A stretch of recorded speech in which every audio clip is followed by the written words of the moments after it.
अस्सलाम वालेकुम फ्रेंड्स, कैसे हैं आप सब। Welcome to my channel green birds. Last video में हमने ये देखा कि डायबिटिक पेशेंट किस तरीके से अपनी कैलोरीज़ को कैलकुलेट कर सकते हैं। आज की इस वीडियो में हम ये देखेंगे कि उन कैलोरीज़ का कितने परसेंट हमें कार्बोहाइड्रेट, प्रोटीन और फैट लेना चाहिए और कौन कौन से फूड आइटम्स इन कैटेगरीज़ में शामिल होते हैं। तो चलिए वीडियो स्टार्ट करते हैं।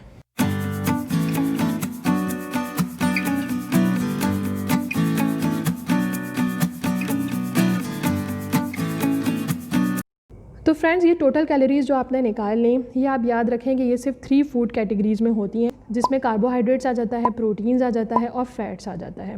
विटामिन्स, मिनरल्स, इन सब में कैलोरीज़ नहीं शामिल होती। तो फ्रेंड्स, जो प्लेट मेथड आपने सुना होगा कि जो डायबिटिक पेशेंट होते हैं उनको बताया जाता है कि आपने एक पोर्शन कार्बोहाइड्रेट का लेना है, एक पोर्शन आपने प्रोटीन्स का भी लेना है, एक पोर्शन आपने फैट्स का भी लेना है। तो यूजुअली कार्बोहाइड्रेट्स 40 to 60% की रेंज में लिया जाता है। अगर 40% कार्बोहाइड्रेट ले रहे हैं तो 30% प्रोटीन्स और 30% फैट कंटेनिंग डाइट ली जाती है। लेकिन अगर आप किडनी पेशेंट हैं और आपकी किडनी भी कॉम्प्रोमाइज़ है तो प्रोटीन की रिक्वायरमेंट और कम कर दी जाती है। तो आपने सिर्फ ये 3 फूड ग्रुप्स से कैलोरीज़ को कैलकुलेट करना है कि मैं वो कौन से फूड आइटम लूँ जिसमें कितना कार्बोहाइड्रेट या प्रोटीन या फैट शामिल है, तो मुझे कितनी कैलोरीज़ मिल जाएंगी। तो आपके जितनी सेम अमाउंट में आपके कार्बोहाइड्रेट, प्रोटीन, फैट कैलकुलेट हों, आपने उतना ही पर डे लेना है। अगर आप उतना ही पर डे लेते रहेंगे तो उस सूरत में ना तो आपकी शुगर बढ़ेगी ना कम होगी, इस तरह आपकी शुगर मेंटेन रहेगी। आपने इस स्ट्रेटजी को फॉलो करना है। इसके लिए आप ये 3 चीज़ें बिल्कुल याद कर लें कि 1 ग्राम ऑफ कार्बोहाइड्रेट आपको 4 कैलोरीज़ देता है और 1 ग्राम प्रोटीन भी आपको 4 कैलोरीज़ देता है और 1 ग्राम फैट आपको 9 कैलोरीज़ देता है। ये आपने 3 चीज़ें याद करनी है, 4, 4 और 9। आपको ये याद हो गया तो फिर आप जितनी अमाउंट में फूड आइटम ले रहे होंगे उससे आप उसको मल्टीप्लाई करके अपनी कैलोरीज़ निकाल लेंगे और ये देख लेंगे कि मैं विद इन द रेंज हूँ या नहीं। आपको बताने का मकसद ये कि आपको बेसिक कॉन्सेप्ट पता हो कि किस तरीके से आप अपनी डाइट को मेंटेन कर सकें, तो आप अपने न्यूट्रिशनिस्ट से कंसल्ट करके उस हिसाब से अपना डाइट प्लान बना सकते हैं। फ्रेंड्स, अक्सर पेशेंट जब आते हैं क्लिनिक में, वो डायबिटोलॉजिस्ट से, न्यूट्रिशनिस्ट से या फार्मासिस्ट से ये कह रहे होते हैं कि डॉक्टर साहब मैं मिठाई खा सकता हूँ या नहीं, और मैं कौन कौन सी मीठी चीज़ें ले सकता हूँ या नहीं। तो इसके लिए आप एक फ़ॉर्मूला सिंपल याद रखें कि कोई भी ऐसी चीज़ जो आपको मुंह में डालते ही फ़ौरन से ज़बान पे बहुत ज़्यादा मीठी लगे तो इसका मतलब है वो आपको नहीं लेनी है, उसमें शुगर मौजूद है। क्योंकि कार्बोहाइड्रेट फ्रेंड्स 2 किस्म के होते हैं, जिसमें सिंपल शुगर होती है और कॉम्प्लेक्स शुगर होती है।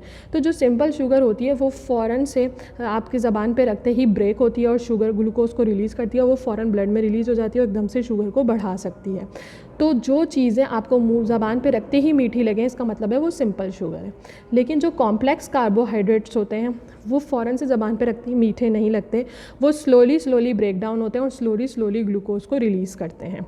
जैसे कि रोटी हो गई, चावल हो गया, दालें हो गई, तो ये स्लोली जो है वो ब्रेक होते हैं, तो जब भी मुँह में रखते ही आपको मीठे नहीं लगते और उनके अंदर लेकिन कार्बोहाइड्रेट मौजूद होता है, तो वो आप लिमिटेड अमाउंट में ले सकते हैं।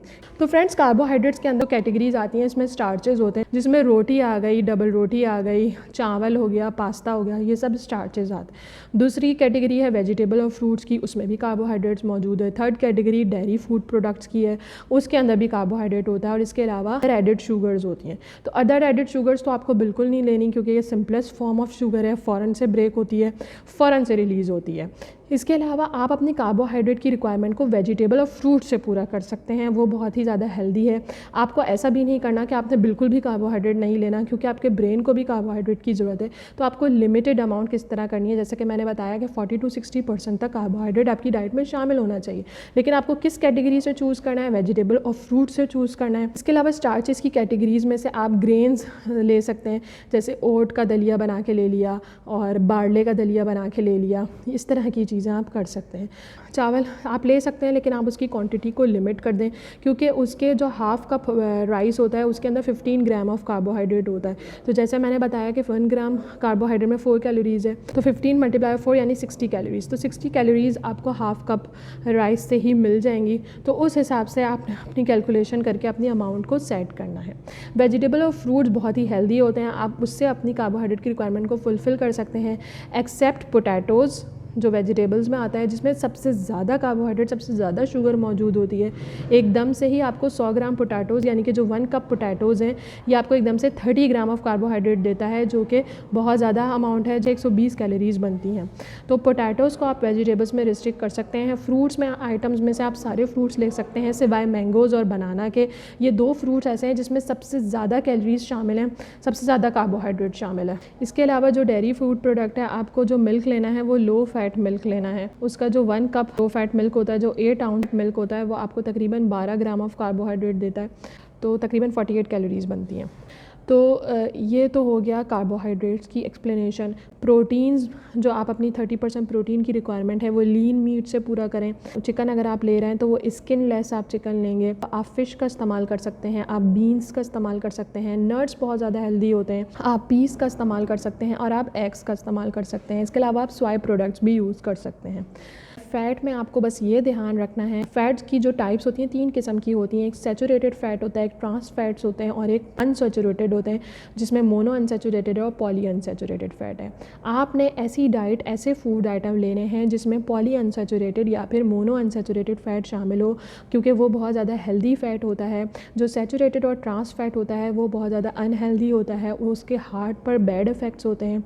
इवन के पेशेंट्स अगर ये वाला फ़ैट ज़्यादा लें तो उनको हार्ट अटैक भी हो सकता है। तो हार्ट की कॉम्प्लिकेशन से बचने के लिए आपने सैचुरेटेड और ट्रांस फैट का इस्तेमाल नहीं करना। फ्रेंड्स, सैचुरेटेड फ़ैट जो है वो रेड मीट में शामिल होता है, बटर में होता है, आइसक्रीम आइटम्स हो गए, चीज़ हो गया, इसमें शामिल होता है। ये आइटम्स आपको इस्तेमाल नहीं करने। इसके अलावा फ्रेंड्स, जो ट्रांस फैट होता है वो प्रोसेस फूड में शामिल होता है, उसमें हाइड्रोजनेटेड ऑयल डाल देते हैं। तो ये जो वो कुकीज़ होती हैं, जो बिस्किट होते हैं स्टोर के, उनके अंदर शामिल होता है। और ये फ्राइड जितने भी आइटम्स हैं, फ्राइड फूड हैं, इन सब में ट्रांस फैट शामिल होता है। इसके अलावा मफ़िन्स में, केक्स में ट्रांस फैट शामिल होता है। तो जो अनहेल्दी फ़ैट है, जैसे कि ये रिफ़ाइंड ऑयल्स हैं, इन सब में बहुत ज़्यादा कैलोरीज शामिल होती हैं, ये आपको इस्तेमाल नहीं करनी। तो mono unsaturated fat, poly unsaturated fat आपको जो है वो फ़िश से मिल जाएगा, ऑलिव ऑयल से मिल जाएगा। आप ऑलिव ऑयल में खाना पका कर खाइए अपने लिए। और अगर आप ऑलिव ऑयल, चूँकि बहुत ज़्यादा महंगा होता है, तो आप ज़ीरो ऑयल कुकिंग भी कर सकते हैं, बिना तेल के भी आप सब्ज़ी को पका सकते हैं। इसकी रेसिपीज़ आपको यूट्यूब पे और मिल जाएंगी। आप सर्च करेंगे ज़ीरो ऑयल कुकिंग किस तरीके से होती है, तो आप अपने लिए ज़ीरो ऑयल कुकिंग करें, ताकि आपको जो है वो ऑयल से वो वाली कैलोरीज़ ना मिलें। वरना आप थोड़ा सा ऑलिव ऑयल का इस्तेमाल करके उसमें भी खाना पका सकते हैं।